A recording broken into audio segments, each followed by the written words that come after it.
Welcome to Hockey Hub, your one-stop shop for all things hockey.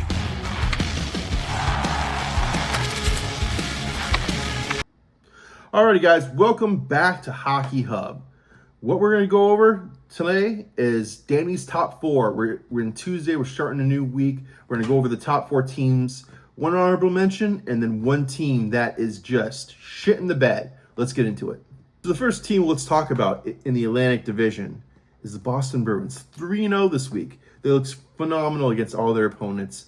Swayman's really coming into his own, and it looks like he's really taking shape and really starting to bring it home until and Boston Bruins, I think, in the end are going to end up being a playoff team.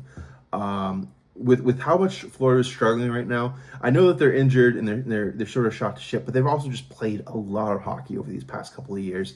So I wouldn't be surprised if the Boston Bruins end up being one of those teams that take over the Florida Panthers and really continue to push them further down in the standings.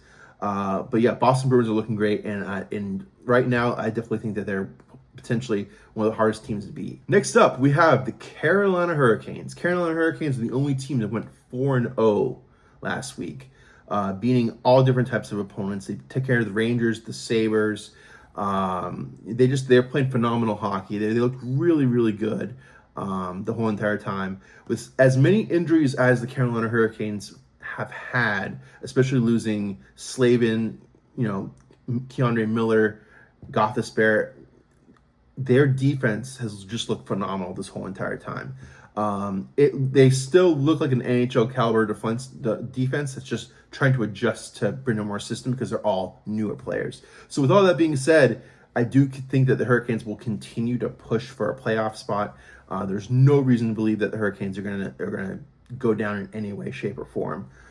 The biggest thing to take away, though, is the Hurricanes' goaltending is definitely still up in question. I think that the Hurricanes aren't really willing to completely commit to Frederik Andersen and Peter Korchenko for this point. They're still playing Bussy, even with the two of them being healthy. And then we just claimed Caden Primo again. So I think that right now the goaltending is going to get shaken up to some extent. Korchenko did look pretty good in his shutout win. But I will say this, I think that next season I wouldn't be surprised if we're at least seeing one new goaltender, if not two.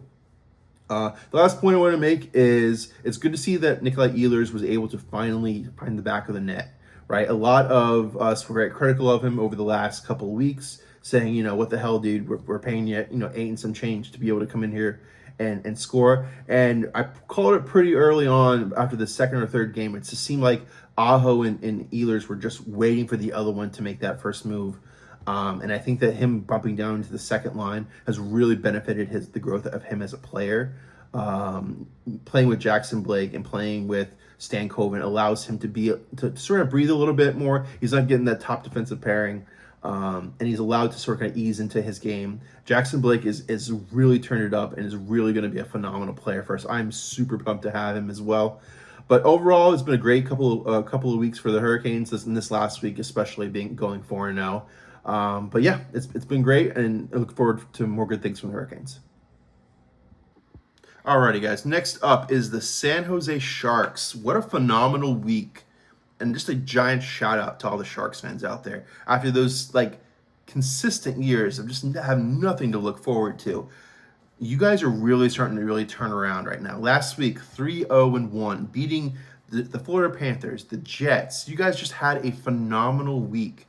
I am very high up on the Sharks right now. I think that the Sharks game is coming together very nicely. You guys are going to be in a little bit of a state of flux this season, where I don't necessarily know if you guys are going to make the playoffs. The Pacific is really going to be a really hard division to break into.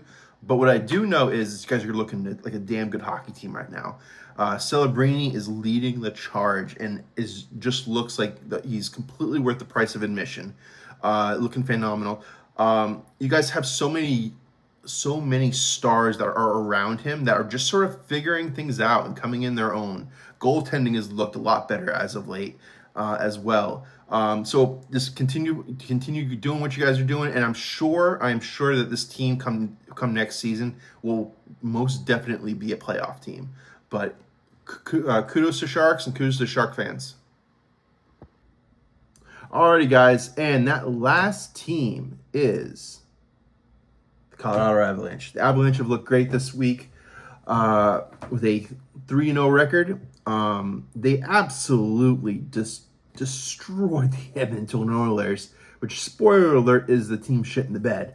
The Colorado Avalanche have just come out flying. Another successful week for them. I do think that the Avs have cup contender written all over them. I definitely think that the biggest weakness, the biggest question with the Avalanche is sort of kind of similar to the Hurricanes. It's goaltending. I don't know if the goaltending is going to end up holding up, especially once we get to playing Dallas or playing some of these a little bit more challenging teams.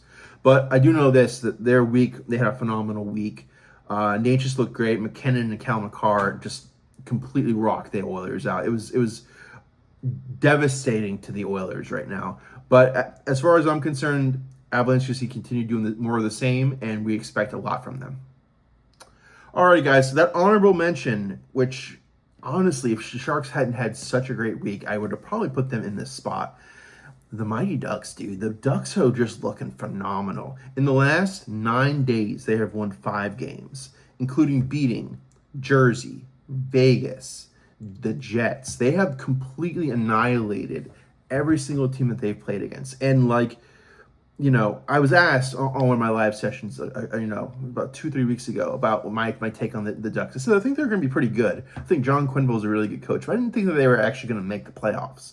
But with the type of hockey they're playing right now, there is absolutely no reason to believe that they were not going to come out on top of that division.